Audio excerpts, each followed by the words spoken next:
हम सभी आत्माएं जितने भी आज कुत्ते गधे सुअर कीड़ी मच्छर माखी शेर मनुष्य राजा देव ब्रह्मा विष्णु महेश बने हुए हैं, हम सभी सतलोक रहते थे। हम सब जातीय भाई हैं आपस में, लेकिन इस काल ने हमें अंधा कर दिया। नारे नारे कौर बनाकर कोई स्त्री बना दिया, कोई पुरुष बना दिया, फिर हिंदू और मुसलमान बना दिए। खूब लड़ो पर भक्ति मत करो। क्या के ऊपर लड़ रहे हैं? सांस का भरोसा नहीं, आज शरीर छूट जा कल ना जाने कहाँ जाएंगे। सुक्के ठेकेदार बनकर और यहाँ लट्ठम लट्ठा और एक दूसरे के दुश्मन बन गए।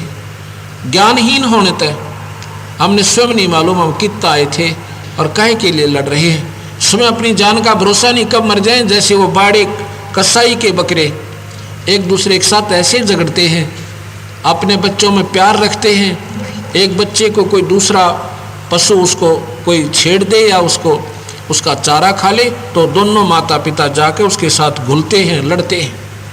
अन्यों नहीं मालूम थोड़ी ही देर में तुम्हारे सारे की टिकट कटेगी, यानी अभी कसाई आएगा और तुम्हें भी सारा ने ले जाएगा, तुम लड़ काहे पर रहे हो। तो हम आप ही मरे पड़े हैं और फिर आपस में भी लड़ रहे हैं। ये ज्ञान होगा साहिब कबीर की इस मार्ग में, इस साधना से हमें कि हम सब यहाँ पर भाई भाई हैं, हम केवल एक आत्म रूप में हैं। यहाँ पर हमें न्यारे न्यारे बनाकर हमें द्वेष राग इसने स्वयं भरे काल भगवान ने कि यूं बिना इनको वो परमात्मा याद आ जाएगा। ज्ञान भी केवल ब्रह्म तक का दिया, उसकी पूजा भी ब्रह्म तक की दी। इसलिए ये साधक अपनी ब्रह्म तक की साधना करके और आखिर में सोच लिया कि परमात्मा है नहीं, परमात्मा किसी को दिखाई नहीं देता। आखिर में ढूंढ ढूंढ के थक गए, कह दिया भगवान निराकार है, दिखाई नहीं दे। और कबीर साहब कहता है कि परमात्मा दोनों रूप है, वो सरगुण भी है, वो निर्गुण भी है। सरगुण निर्गुण की व्याख्या भी आपको आने वाले समय में बताएंगे और बहुत अच्छे ढंग से आप आराम से समझ जाओगे, उसमें कोई दिक्कत नहीं आएगी। हम सभी सतलोक में रहते थे। सतलोक के अंदर सतपुरुष, उसी को परम अक्षर ब्रह्म, उसको पूर्ण ब्रह्म और पूर्ण परमात्मा परमेश्वर नाम से उसी को जाना जाता है। पूर्ण परमात्मा वहाँ तीन रूपों में उस सतलोक से ऊपर भी रहता है। पहले ये भगवान अनामी नाम से स्वयं वही शक्ति अनामी लोक में रहता था। वहाँ से इन्होंने अपनी शक्ति से अपने तीन रूप बनाए और चौथे रूप में ये सतलोक में आकर रहने लगे। एक अगम लोक है सतलोक से ऊपर, उसके बाद अलख लोक है, अलख लोक के बाद फिर अनामी लोक है। वहाँ तीनों लोकों में वही ईश्वर अपनी ही वही एक ही परमेश्वर अपनी न्यारी स्थिति बनाकर रहता है। जैसे काल भगवान ने उसी सतलोक की यहाँ कोशिश की है नकल करने की। सतलोक में जब ये सतपुरुष आए पूर्ण परमात्मा, इन्होंने वहाँ की सृष्टि रची सतलोक की। शब्द उच्चारण किए 17। पहले शब्द से वहाँ सतलोक के सभी दीप तेज पुंज से रच दिए, वो कभी नष्ट नहीं होते। उसके बाद शब्द से ही अपने 16 पुत्रों की उत्पत्ति की और सभी पुत्रों को न्यारे न्यारे द्वीप देकर और वहाँ व्यवस्थित कर दिया। अचिंत नाम का सतपुरुष का पुत्र है, उससे कहा कि तुम यहाँ की अन्य सृष्टि रचो मेरे हुक्म तक।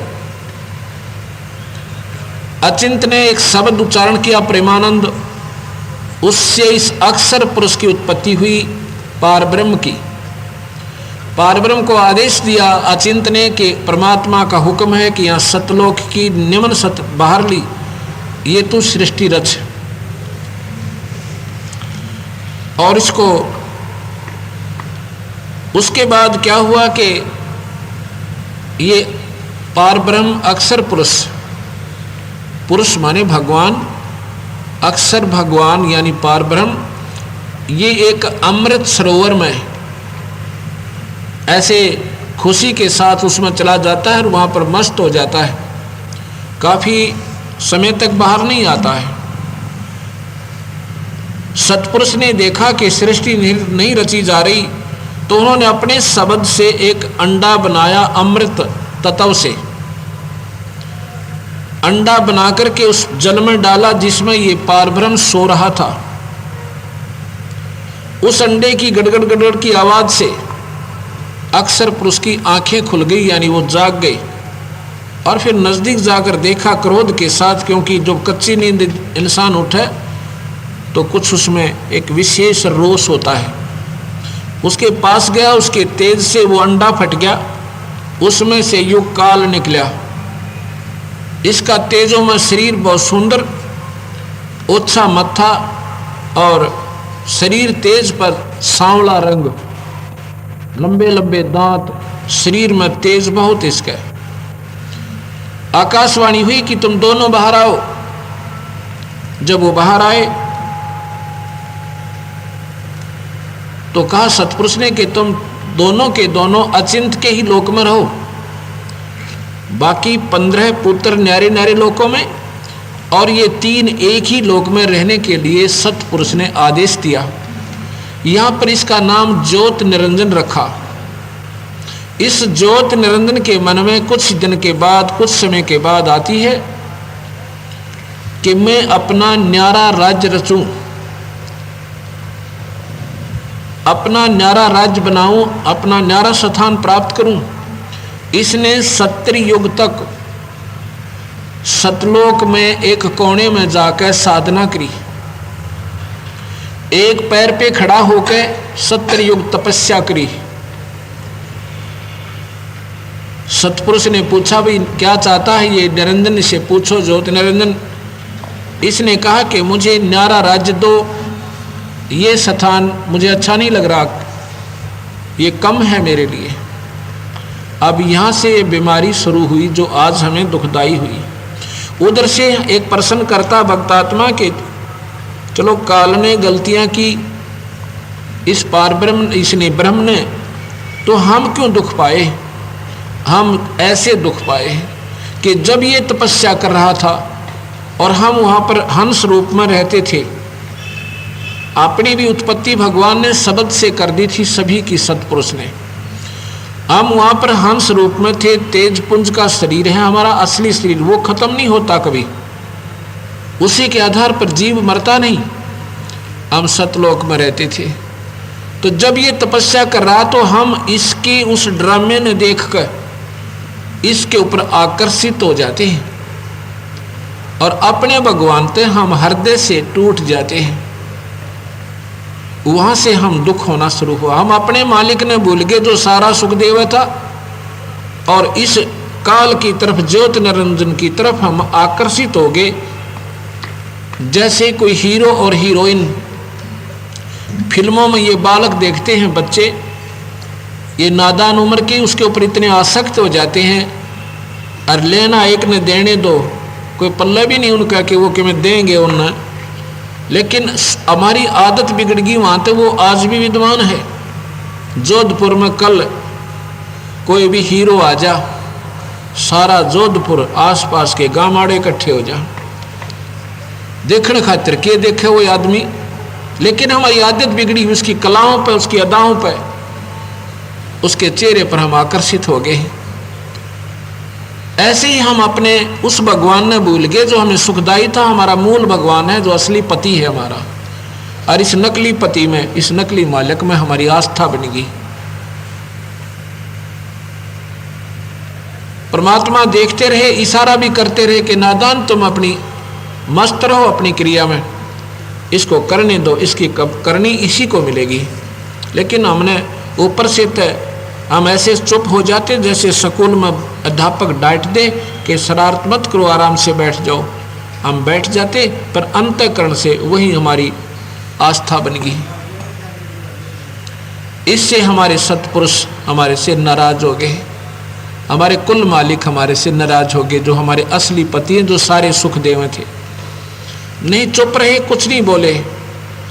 उसके बाद क्या मांगा उसने कि मुझे न्यारा राज दे दो। भगवान सतपुरुष ने, पूर्ण ब्रह्म ने, उस परम अक्षर ब्रह्म ने निअक्षर परमात्मा ने इस काल को 21 ब्रह्मांड दे दिए। ये जो आज हम जिनमें बैठे 21 ब्रह्मांड समझो, 21 प्लाट मिल गए आप उसको। उसके बाद उसने सोचा इसमें कोई कंस्ट्रक्शन करूं, कोई रचना रचूं। उसके लिए भी सामग्री किससे लेनी है? परम पिता से ही मिलेगी। सत्ययुग तप उसने फिर किया। हम और ज्यादा आकर्षित हो गए। देख कमाल कर दिया इसने, ओए होए होए, देख तो एक कदम पे इतने दिन खड़ा है, ओ तेरेगी हैं। और हम उस पर आकर्षित हो गए। फिर क्या मांगा उसने कि भगवान मुझे सृष्टि रचने की सामग्री दो, मैं अपना नारिस अपने कंस्ट्रक्शन करूंगा, रचना करूंगा। सतपुरुष ने उसको 5 तत्व दे दिए इस काल भगवान को, ज्योत निरंजन को। उन 5 तत्वों के आधार पर इस काल ने ये यहाँ की पृथ्वी, चांद, सितारे और ये पानी और ये जल और ये वृक्ष, सेब, संतरे, ये सब 5 तत्व से बना रखे। दूध, दही, घी और ये हमारा नकली शरीर, ये 5 तत्व से ये सारा उसने बना दिया। उसने तीसरी बार 5 तत्व और 3 गुण दे दिए। तीसरी बार जो उसने रचना मांगी, 64 युग तप किया। तब सतपुरुष ने कहा भी अब क्या चाहता है? तूने जो मांगा वो मैंने दे दिया। तो काल कहता है ये ज्योत निरंजन, उस समय इसका काल नाम नहीं पड़ा था, अब बताऊंगा वो काल कैसे पड़ा। ज्योत निरंजन ने कहा कि मुझे जीव दे दो भगवान, इतने 21 ब्रह्मांडों में मेरा अकेले का दिल नहीं लग रहा, कुछ आत्मा दे दे मुझे। सतपुरुष पूर्ण ब्रह्म भगवान कबीर साहब ये स्वयं है। इन्होंने कहा भी ऐसे मैं जीव नहीं दूंगा, ये मेरी हृदय, ये मेरी आत्मा है, ये मुझे बहुत प्रिय है, ऐसे नहीं दूंगा मैं, चाहे तू तब के कुछ भी कर। हाँ, अगर ये अपनी सब इच्छा से जाना चाहती है तो आप इनको ले जा सकते हो। हम तो तैयार बैठी थी मूर्ख, उसके ऊपर पहले ही आसक्त थे। तो उसने आकर पूछा, हमारे से कहा कि हम एक न्यारा स्थान बनाएंगे, वहाँ स्वर्ग बनाएंगे, वहाँ बढ़िया बढ़िया मेवा होंगी, ऐसे होंगे, दूधों की नदी होंगी हैं, और ऐसे मौज करेंगे, चलोगे? हम तो पहले ही तैयार थे कि कभी आके कह दे हमने ले चल। तो सबसे पहले एक आत्मा ने स्वीकार दी थी कि हम तैयार हैं। सबने कहा कि हम तैयार हैं। तो उसने कहा कि हे पिताजी, हे सतपुरुष, ये सब तैयार है मेरे साथ चलने के लिए। सतपुरुष ने कहा क्यों भाई, तुम जाना चाहते हो इसके साथ? बाकी सेम गए, एकदम चुप हो गए। एक आत्मा ने सबसे पहले स्वीकृति थी, जो इस पर ज्यादा आसक्त थी। उसने कहा कि हम तैयार हैं। तो ऐसे फिर हमने सभी ने स्वीकृति दे दी। जिसने सबसे पहले स्वीकृति दी थी उस आत्मा को इस सतपुरुष ने, पूर्ण परमात्मा ने, एक युवा लड़की अपने शब्द से बना दिया और नूरी शरीर दे दिया उसको। उसके अंदर हम सब जीवात्मा, यहाँ कुत्ते, गधे, चींटी, मच्छर, माखी जितने भी बने हुए हैं, इन सभी को अपनी शब्द शक्ति से उस माई में, प्रकृति देवी में, अष्टंगी में, दुर्गा में अंदर फिट कर दिए। इस सारे 21 ब्रह्मांड के जितने भी जीव हैं, असंख्यों, अरबों, खरबों, करोड़, असंख्यों जीव हैं, इनका असली सूक्ष्म जीव इतना है, जैसे जो जीव हमने दिखाई नहीं देते और डॉक्टर लोग दूरबीन से देखते हैं, उससे भी सूक्ष्म रूप है अपना असली। हाथी में भी वही है, जीव है, और वो नहीं दिखता, वो भी उतना ही है। उससे भी हम और ज्यादा सूक्ष्म हैं। इस सभी प्राणियों को एक माचिस देखी होगी आपने, माचिस। उस माचिस के आधे से भी आधे हिस्से में ये सारी आ सकती हैं। ऐसे उस सतपुरुष ने, पूर्ण परमात्मा ने उस प्रकृति के अंदर ये जीव प्रवेश कर दिए और कहा, पुत्री अब तू जा, और एक बात सुन लो तुम सारे के सारे, अगर तुम वहां कष्ट पाओ, तुम दुखी हो, तो मुझे याद कर लेना, मैं तुमने फिर ले आऊंगा। कैसे करना याद? ये सतनाम और ये सारनाम भूलना मत। सतनाम है कोड नंबर है और सार नाम है असली नंबर है फोन का, टेलीफोन का। ये दोनों मिलकर बात करेंगे जब बात बनेगी, क्योंकि हम बहुत दूर हैं। ये एसटीडी से बात बनेगी और इस काल भगवान ने ये दोनों मिटा दिए, इनकी जानकारी भी नहीं छोड़ी कि कहीं न बेड़ा पट जाए, कदे वापस ना चले जा। सतनाम और सारनाम समाप्त कर दिए, हमारे हृदय से उतार दिए। ये किसी शास्त्र में नहीं पाए। वेदों में केवल ओम मंत्र, गीता जी में ओम मंत्र, ये काल तक की उपासना, बस ब्रह्म तक की। आगे बताता हूं। तो सब हम खुश हुए, ठीक है ठीक है जी, हम इनको याद रखेंगे, बोलने को ना। जैसे बच्चा मेले में जा कर ना, अरे घर के कहते हैं भाई वहाँ दुख बहुत होगा, बहुत पैदल चलना पड़ेगा। पहले पुराने समय में जैसे जाते थे, मेले की ज़्यादा आकर्षण होता था। तो बच्चा तो नहीं कहा ना मैं ठीक से मैं चला जाऊँगा, चाहे कितना तंग पावे। लेकिन वहाँ जाओ जो बेरा पटा पैदल चल और धूलम धूल, प्यासा मर जा, रोटी ना मिले। तो यहाँ हमारे साथ फिर नहीं बन गई। जब तक चा चढ़ गया यान का, हमारे बहुत उमंग भरी। जब ये लड़की उसके अंदर जीव प्रवेश करके सतपुरुष ने सहज दास अपने पुत्र के माध्यम से कहा कि पुत्र, इस प्रकृति ने निरंजन के पास छोड़ा, हम उस पर वचनबद्ध होकर उसको दे रहे हैं और ये अपनी मर्जी से जाना चाहती है। उसके पास छोड़ा निरंजन के, ज्योत निरंजन के पास। सहजदास आ जाता, ये दोनों अकेले रह जाते हैं। उस समय इस काल भगवान ने, यहां से ये काल बनया, इसने ऐसी बद नजर उस लड़की की तरफ की, बहुत गंदे आवभाव किए और हद से ज्यादा बढ़ गया। जब हद से ज्यादा बढ़ गया तो माँ इस प्रकृति देवी ने कहा, शेरा वाली ने, कि निरंजन अपने होश में आ, आप और मैं एक ही पिता की संतान हैं। तो मेरा बड़ा भाई है और मैं तेरी बहन हूं, कुछ आंखें खोल। कबीर साहब ने कहा कि इतना अंधा हो गया, इसने एक भी नहीं सुनी उस माई की, उस कन्या की, और अपने हवस का शिकार हो गया। लड़की फिर कहती है कि निरंजन, मेरे पास एक शब्द शक्ति है, सतगुरु की दी हुई, पिता की दी हुई, और जितने जीव तू कहेगा मैं एक शब्द से बना दूंगी, तो अनर्थ मत कर। नहीं माना, यानी हद से ज्यादा बढ़ गया। माई ने अपनी इज्जत सुरक्षित करने के लिए कोई स्थान ना पाकर उसके पेट में समा जाती है, सूक्ष्म रूप बनाकर अंदर से पुकार करती है, हे पिताजी मुझे बचाओ, मुझे बचाओ। ये फिर भी दयालु है।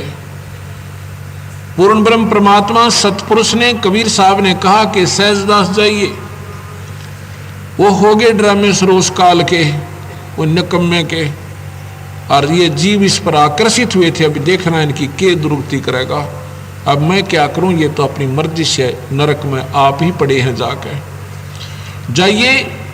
उसने उसके साथ बदसलूक किया है और उस लड़की ने उसके पेट में शरण दे रखी है। उसके पेट से निकाल इन दोनों को, यहाँ से 21 ब्रह्मांड समेत और सतलोक से निकाल दे, मेरा आदेश है।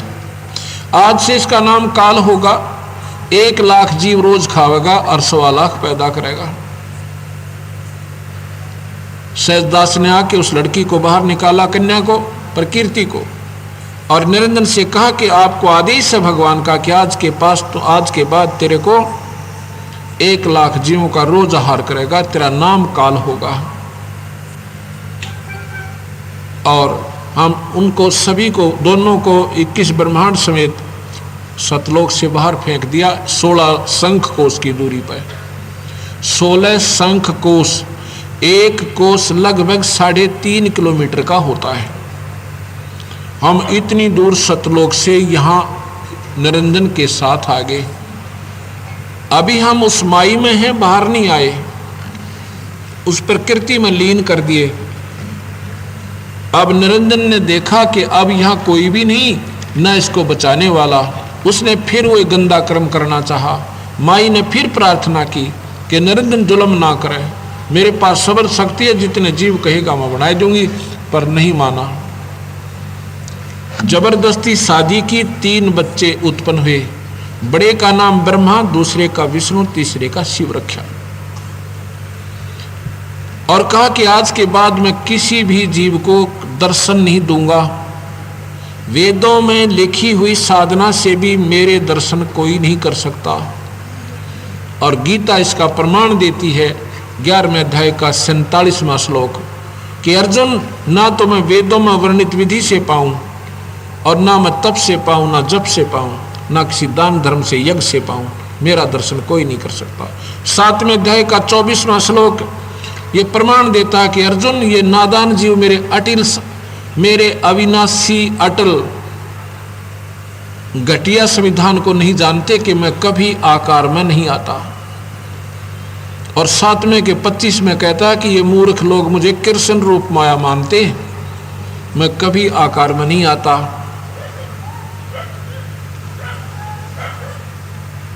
तो वहां क्या होता है, तीनों बच्चे जब सयाने हो जा, काल ने कहा कि जब ये बच्चे सयाने हो जाए इनको सागर मंथर पर भेज देना। सयाने के ऊपर हुए कि जब तक ये इनको मेरा ज्ञान मत देना, बताना नहीं। अब माई ने कहा कि एक बात बता निरंजन, अब मैं तेरे वश होगी, अब कैसे नाच नचा, आप मेरे साथ भी नहीं रह रहे, किस ब्रह्मांड को मैं चलाऊंगी क्यों करे, मैं कैसे चला पाऊंगी एक औरत की जात। काल कहता है निरंजन के जो कुछ भी करना है वो मैं ही करूंगा, मेरी गुप्त रूप से मैं प्रवेश करूंगा और किसी को मालूम भी नहीं होगा मैं क्या कर रहा हूं। ये सारे काम को मैं अपनी शक्ति से करूंगा, तुम तो निमित्त बनाने हैं मैंने, और सब मेरी ही शक्ति आदेश से यहां पर कार्य होगा, लेकिन मैं दर्शन नहीं दूंगा किसी को भी। और इनको बेहोश रखना जब तक ये जवान ना हो, इनको होश में मत आने देना। और क्योंकि वो गुप्त क्यों हुआ, क्यों कहता है गीता में कि मैं कभी दर्शन नहीं दूंगा, ये रूप मेरा ना किसी ने देखा ना देख सकता, इसका मतलब कहीं है वो आकार में।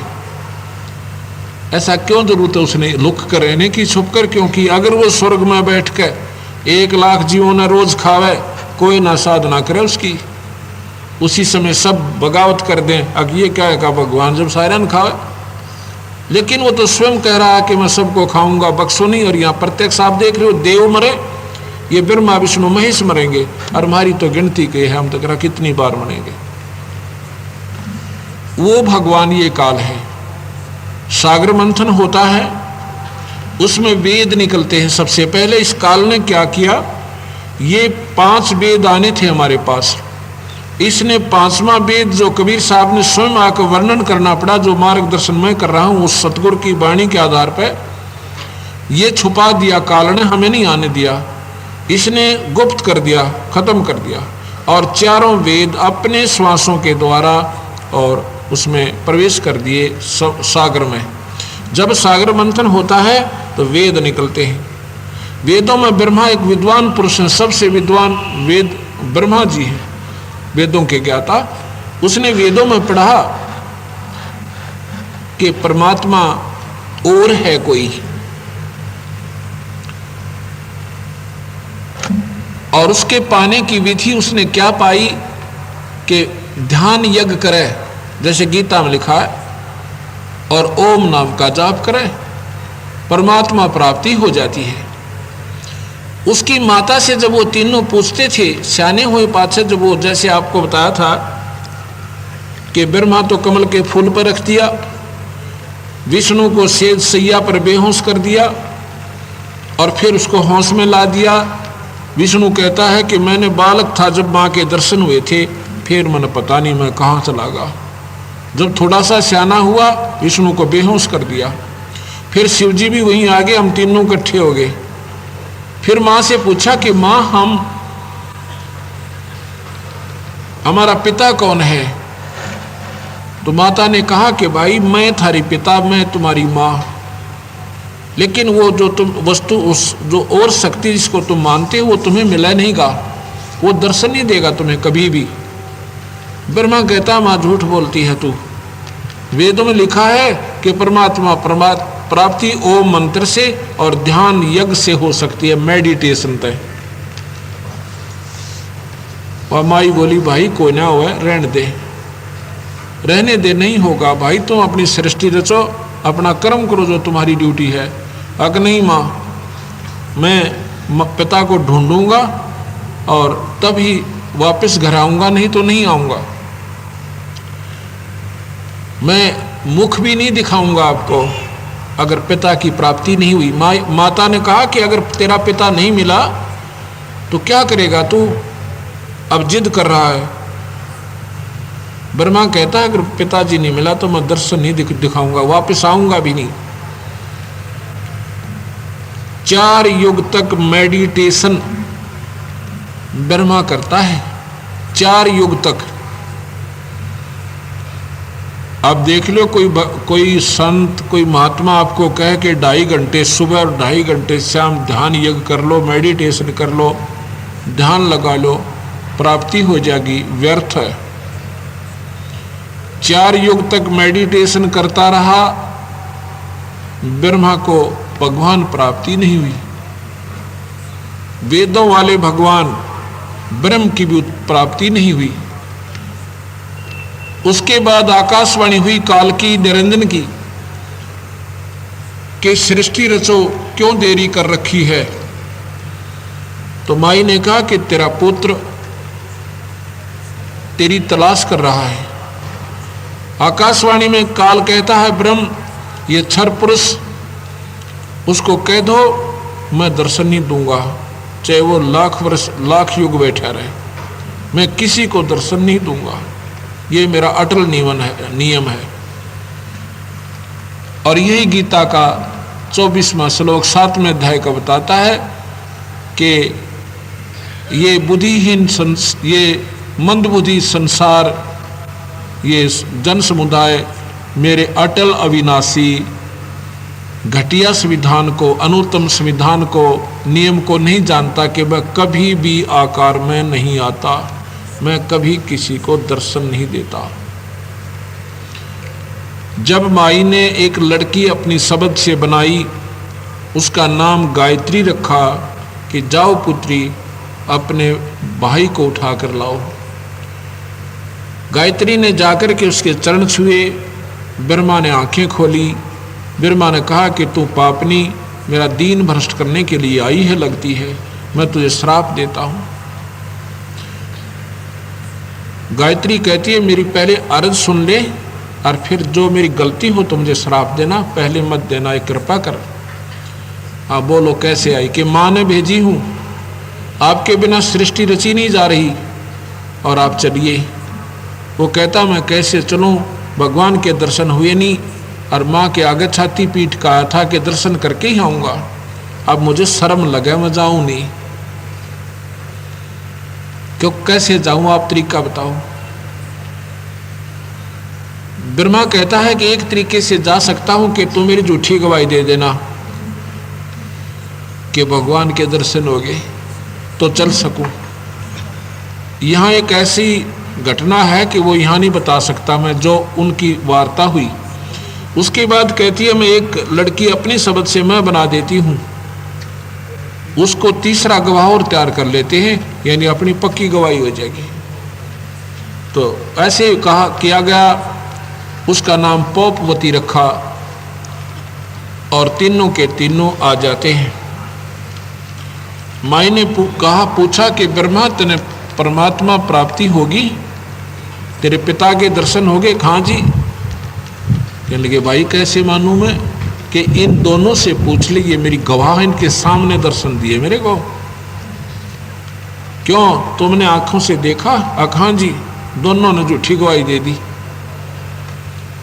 अब माई ने सोचा कि मुझे तो कहता है मैं दर्शन ही नहीं दूंगा किसी को, इनको दर्शन दे रहा है। तो कहती है निरंजन ये तेरी दोगली चाल मेरे बस की कोई ना, पकड़ संभाल अपने डमडमे ना। मायूस होकर एक तरफ बैठ जाती है। आकाशवाणी होती है काल भगवान की, ब्रह्म की, कि ये तीनों झूठ बोलते हैं, मैंने कोई दर्शन नहीं दिए। जब आकर वो माई, जब सत्य का बेड़ा पट जाए ना, करड़ी होकर आई कि नादानों मुझे आकाशवाणी हुई है उस परमात्मा की, ब्रह्म की, और कहा कि ये झूठ बोल रहे हैं। फिर वो तीनों सहम गए, घबरा गए, हंसने लग गए, कहने लगे माता ये आ नहीं रहा था, इसने कहा कि तुम झूठी गवाही दे देना, मैं चल पड़ू नहीं तो शर्म आएगी, हमने झूठ बोल दी। माँ ने श्राप दे दिया कि निकम्मे तेरी आज के बाद पूजा नहीं होगी, तो कपटी है, झूठा है, ब्रह्मा की पूजा माई ने श्राप दे दी, तेरी पूजा नहीं होगी। इससे ब्रह्मा बेहोश हो जाता है कि देख छोटी सी बात का कितना भयंकर परिणाम मिला। और गायत्री को श्राप दे दिया कि तू गाय बनेगी, तेरे 5 पति होंगे। और पौपवती को श्राप दिया कि तू गंदी बूटी बनेगी, जो गंदे स्थल पर उपजा करेगी। उसके बाद काल ने कहा कि माई ने कहा, विष्णु को बुलाया, कहने लगी बेटा आप भी ढूंढ लो अपने पिता ने, कहीं फिर बीच में ना बाधा बन जाओ। विष्णु चल पड़ता है अपने पिता की तलाश में। कहाँ पहुंच जाता है? शेष नाग के लोक में पहुंच गया, क्षीर समुद्र में। वहां जब पहुंचा तो ये सब की यहां पर जोड़ेक्शन बनी हुई है। शेष व्यक्ति आ गया, शेष नाग ने 1000 फुन वाले शेष नाग हैं, 1000 फुनों से ऐसा फुंकारा मारा कि जैसे धुंध हो जाया करो जहर की, और भगवान विष्णु का रंग सावड़ा हो गया, दिखाई भी नहीं दिए। भगवान विष्णु ने सोचा इस नादान का मैंने के बिगाड़ा था, इस कीड़े का हैं, और इसने मेरा के हाल कर दिया, बिना कसूर के जा इसको अभी खत्म कर देता हूं। भगवान विष्णु जब उसको मारने के लिए चलते हैं, आकाशवाणी होती है निरंजन की के विष्णु अब मत मार इसको, कुछ ना कह तू इसको, अगर तुम ऐसे लड़ने लगे तो यह सृष्टि रचना बंद हो जाएगी। इसका बदला तुम द्वापर युग में लेना, ये काली देह में शेषनाग ही अवतार बनकर जाओगा, काली देह में, और तू कृष्ण रूप में होगा, जब इसका बदला ले लेना। अब जाके अपनी मान प्रकृति ने शेरा वाली ने साची साच बता दे, और जैत ने झूठ बोल दी तो वह ब्रह्मा के साल तेरा भी हो जाएगा। विष्णु वापस आ जाता, और मैं दर्शन नहीं दूंगा चाहे कितने घूम ले। विष्णु वापस आ जाता है। माता पूछती है पुत्र तुझे हुए दर्शन पिता के? ने बोला नहीं माँ, मुझे दर्शन नहीं हुए। इस पर वो माँ प्रसन्न हो जाती है और सीने से लगाती है, बेटा तू सतोगुणी होगा, तूने साची बताई है मेरे को, और तेरे को इस सृष्टि की रचना का ना ये पालन करने का कर्ता की उपाधि देती हो, तो बहुत नेक आत्मा है। उसके बाद भगवान शिव से कहा कि पुत्र तुम भी ढूंढ लिया अपने पिता निरंजन ने। वो कहने लगा माँ जब मेरे दोनों भाइयों को नहीं मिले तो मैं तो ट्राई को नहीं करता, मैं नहीं ढूंढता, मेरे पे कृपा कर दे माता, मैं आपसे एक वरदान चाहता हूँ, अकमांग भाई, कि मुझे अमर कर दे, मैं कभी ना मरूं। तो माई कहने लगी भाई ये नहीं हो सकता, जो पैदा हुआ है इस 21 ब्रह्मांड में अवश्य मरेगा, और जो मर गया उसका जन्म जरूर होगा भी रहा। लेकिन तुझे विधि बताती हूँ कि तेरी आयु सब तो लंबी हो जाएगी। अक वही बता दे माई कि बेटा तू ज़्यादा ध्यान समाधि में रहा कर, मेडिटेशन करा कर, अपने श्वासों को कम रोक कर कम लिया कर, तेरी आयु बढ़ जाएगी और तेरी आयु सबसे लंबी हो जाएगी। ऐसे ही ब्रह्मा की आयु 100 वर्ष की, विष्णु की 700 वर्ष की, और भगवान शिव की 749 वर्ष की है, लेकिन फिर भी मरेगा। इतनी उम्र बुलंद मरेगा अंतरे, और सतगुर लगे ना कान ना भेटे संतरे। कबीर साहब कहते हैं, गरीबदास जी कहते हैं, इतनी लंबी उम्र भी तेरी 21 ब्रह्मांड में साधना से होगी तो भी बेटा मन अंत जरूर होगा, तो मरेगा। वो सतलोक है जहां पर मरते नहीं थे। उसके बाद क्या होता है, माता ने कहा कि पुत्रो तुम मेरे साथ ब्याह कर लो। ऐसा ही देवी भागवत में लिखा है, ऐसा ही कबीर साहब ने, ऐसा ही गरीबदास जी ने लिखा। इस माई ने कहा कि तुम तीनों मेरे से ब्याह करो और सृष्टि रचो।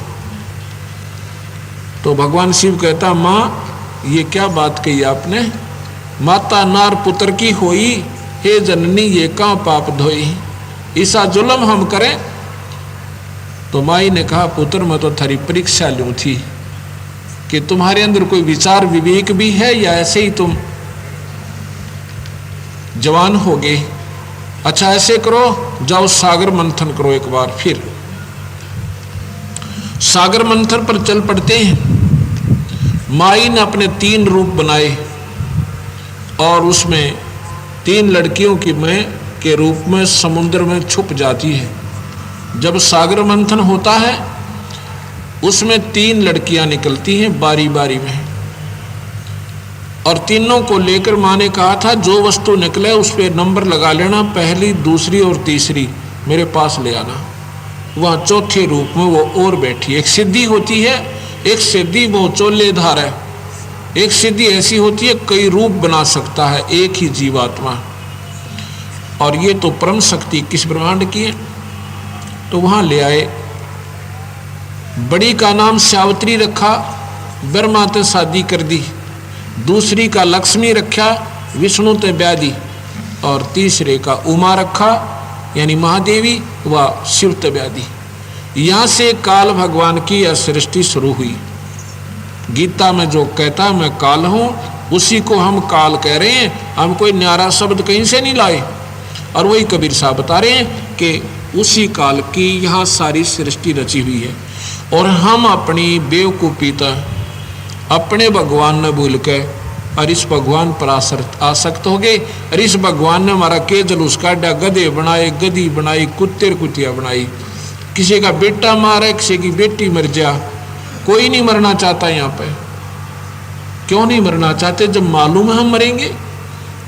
क्योंकि हम सतलोक में मरते नहीं थे।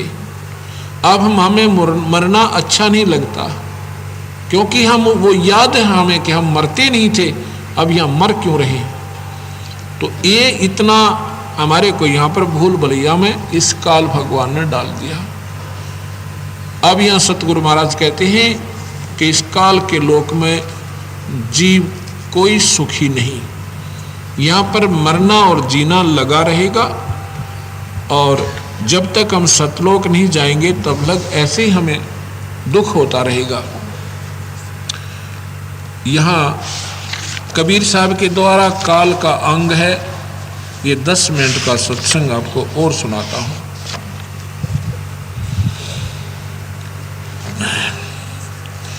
कबीर बारी बारी आपने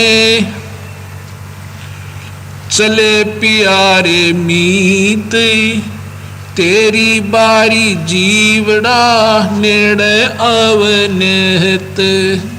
अपने अपने नंबर में नौके सारे जा रहे हैं, और तेरी भी बच्चों या नज़दीक लग रही है, तेरी मरण की बारी भी आने वाली है।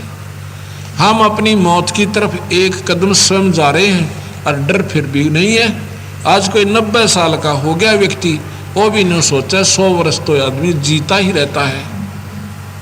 अतरे गजब हो ये, इस 90 साल में के किला तोड़ दिया आपने, और 10 साल में के कर देंगे आप। हमने जो करना था, जो यहाँ से पीछा छुटवाना था, हमने साधना करनी थी, वो भूल गए। और कबीर साहब का मार्ग है कि अपने बाल बच्चों में रहो, घर त्याग्य भगवान नहीं मिलेगा। अपने बच्चों में रहो, अपने घर पे रहो, पर साधना श्रेष्ठ और अनुकूल गुरु के करते रहो। आपके घर पे कोई बच्चा पैदा होता है, वो संस्कारी हंस आवेगा, उसको भी अपने बच्चे को भी अच्छे संस्कार बरके और परमात्मा का जानकारी दो, और पूरे संत नाम दुआ उसका छुटकारा करवा दो। वो एक उद्धार और किया आपने। तो ऐसे ये सबसे आसान मार्ग है, अपना काम करते करते और परमात्मा का केवल नाम से जाप करना है, उससे हमारी मुक्ति होगी। ऐसी रामायण में लिखा, कलयुग केवल नाम आधारा, सुमर सुमर नर उतरो पारा। ऐसा ही कबीर साहब कहते हैं, कलयुग में जीवन थोड़ा है और कर ले बेग संभार, योग साधना बने नहीं बिरा केवल नाम आधार। केवल नाम से मुक्ति होगी। किसी भी युग में देख ले और किसी शास्त्र ने उठा ले, नाम से छुटकारा होगा।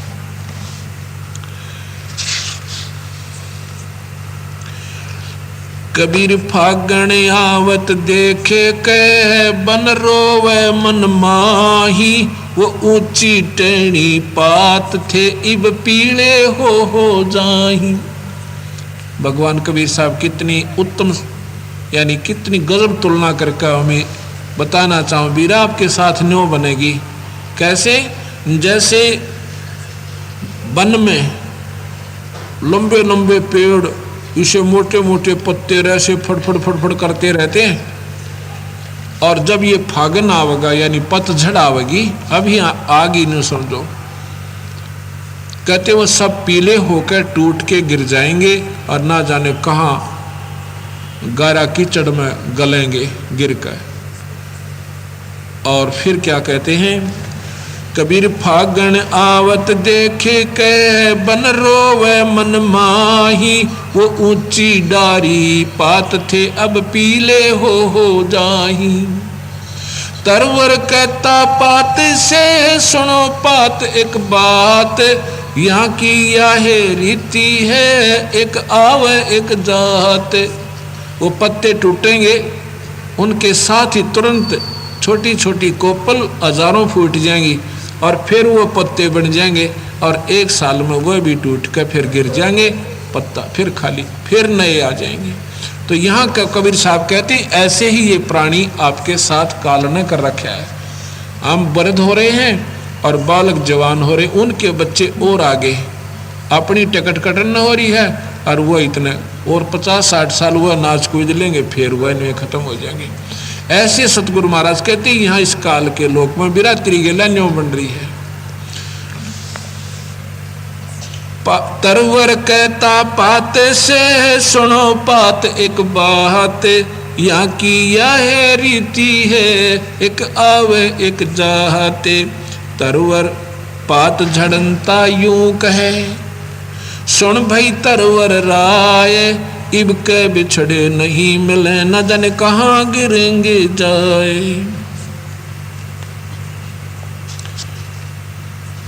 कबीर साहब कहते हैं भाई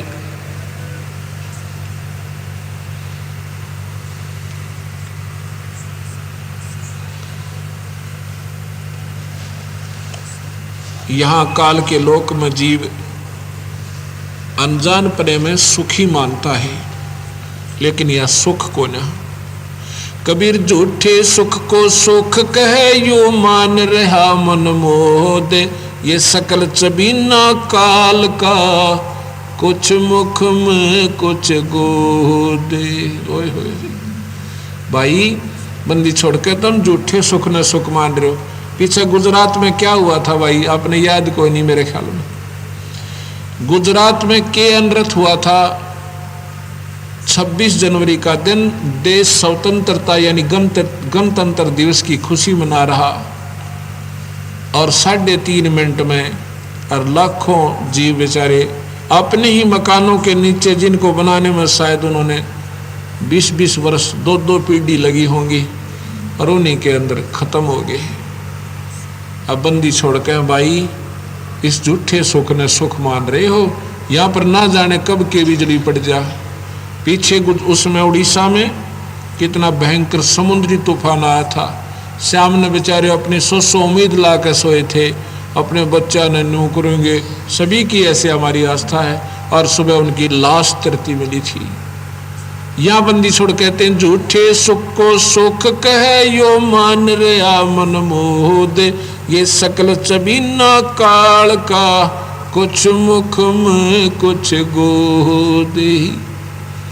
मुख में तो वो है जो रोज 1000 का पूरा कर ले, 1 लाख पूरे कर जाता है, वो तो मुख में आ गए। और बाकिया ने झूठे लालच दे के ये तेरा बेटा है या तेरी बेटी, और ये तेरी संपत्ति, और ये तेरा राजपाट, मौज करे। और नंबर आवेगा जब 1 सेकंड भी ना लगे, उसी समय चले जाएंगे। यहाँ सतगुरु महाराज कहते हैं बेटा जाया खुशी हुए खूब बजाए थाल, आवन जाना लाग रहा जो कीड़ी का नाल। ओए होए होए। बंदी छोड़ने को कहें कि भाई जब पुत्र हुआ कितनी खुशी मनाई। भाई क्या की खुशी मनाओ, ये तो आना जाना न्यू लग रहा है जैसे कीड़ी का नाल। आपने चींटी देखी होंगी काली काली छोटी छोटी, कोई इधर भाग रही है लाखों की संख्या में न्यू भाग रही है, उस समय को इधर उधर से हो रही है। कहते ये तो तेरा न्यू बन रही है, 1 लाख जा रहे हैं और 1.25 लाख आ रहे हैं उसी रास्ते पे। 1 लाख रोज जा रहे हैं, ज्यादा तो ये जैसे मनुष्य है ना, ये 1 लाख तो रोज गिन कर वो खाता है। बाकी मरो कितने कीड़े मकोड़े ये अलग है, इनकी कोई गिनती है कोई ना। ये तो अपने कर्म आधार पर मनते रहो, पैदा होते रहो।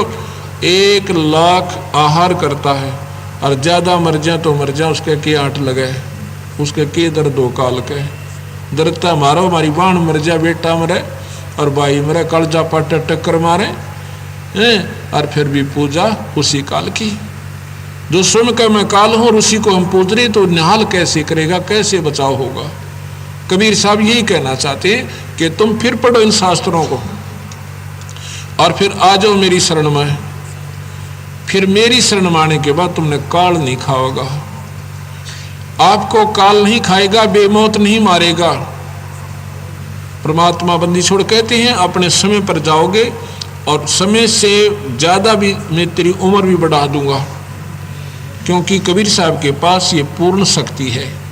ये फांसी की सजा को भी, जैसे राष्ट्रपति होता है ना, फांसी की सजा भी माफ कर सकता है और अन्य सजा तो उसके लिए बाएं हाथ का खेल है। ऐसे कबीर साहब हमारी मृत्यु भी टाल सकते हैं, आयु भी बढ़ा सकते हैं। ये कथा अपने कल सुनाऊंगा। 5 दिन आप सुनना कबीर भगवान की महिमा और फिर आपकी आत्मा कितनी आनंद होगी। भक्ति तो हमने करनी है। भक्ति शुरुआत कहाँ से होती है? यहीं से होगी। कहाँ से होगी? ब्रह्म से होगी हमारी पढ़ाई शुरू। ब्रह्म यानी इस ज्योत निरंजन का ऋण हमने उतारना है। हम यहाँ की वायु, पानी, ये सब व्यवस्था प्रयोग कर रहे हैं। ये 5 तत्वों का शरीर भी उसका प्रयोग किया। इससे हमने वो मंत्र, ओम जो मंत्र है, ये सबसे उत्तम मंत्र है।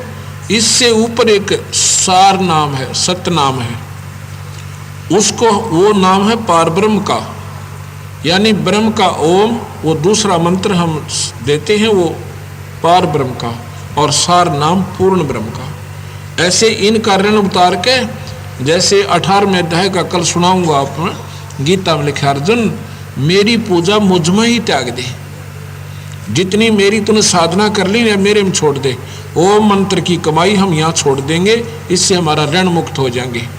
और कहते हैं उस परमात्मा की शरण में चला जा तो कति जन्म मरण तय और सभी संकटों से मुक्त हो जाएगा, तेरा फेर मरण नहीं होगा। तो इसलिए परमात्मा प्रेमियों, ये सतगुरु की महिमा विचार से सुनना और इनके ऊपर बहुत ही ध्यान से बारीकी से सोचना, और फिर क्योंकि सत्संग का समय आपको कम होगा, ये पुस्तक जरूर ले जाना। ये यहाँ मिलेगी आपको, ये बुक स्टॉल लगा हुआ है। ये 75 रुपये में तैयार हुई है, 75 रुपये में। इसको हम जनसाधारण के तक पहुँचाने के लिए 50 रुपये कीमत रखा है इसका।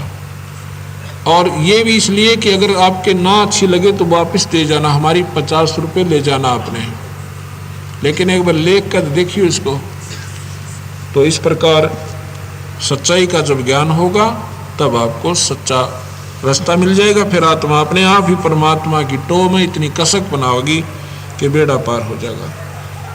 या बंदी छोड़ कहते हैं भाई और बात तेरे काम न आवे, संता शरण लाग रे, के सोवे गफलत में बंदे जाग रे, और बात तेरे काम न आवे, तू संता शरण लाग रे, के सोवे बंदे जाग जाग नर जाग रे,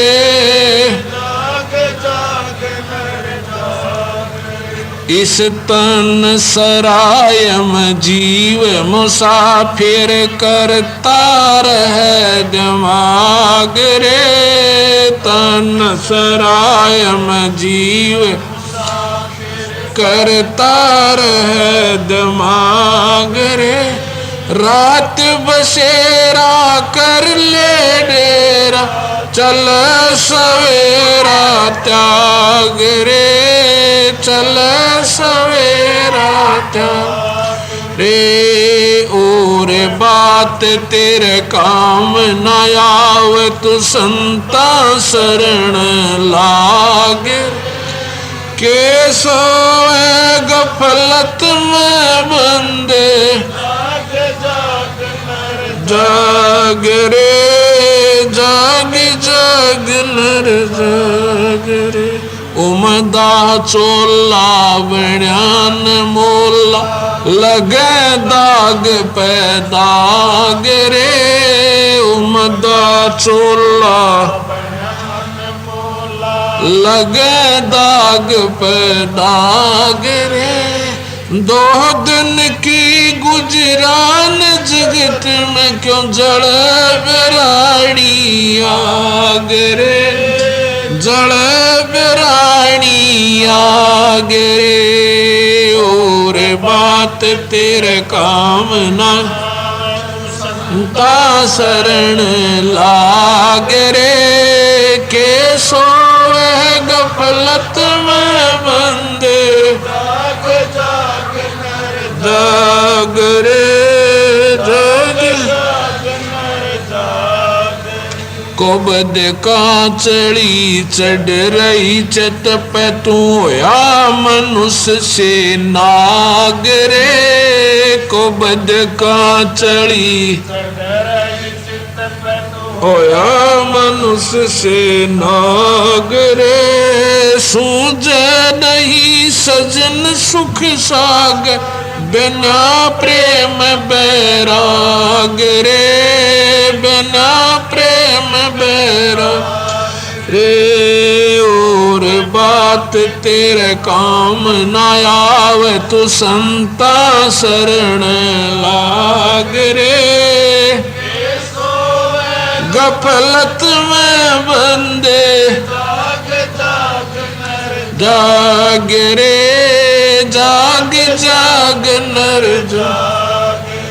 अर सुमरे सोहंस कवावे, कमी करो दी काग रे, अर सुमरे सोहंस कवा, कमी करो दी काग रे।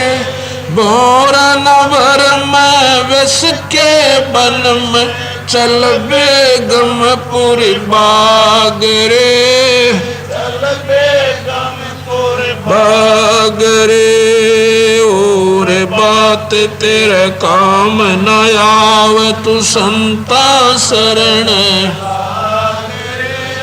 के सोए गफलत में बंदे,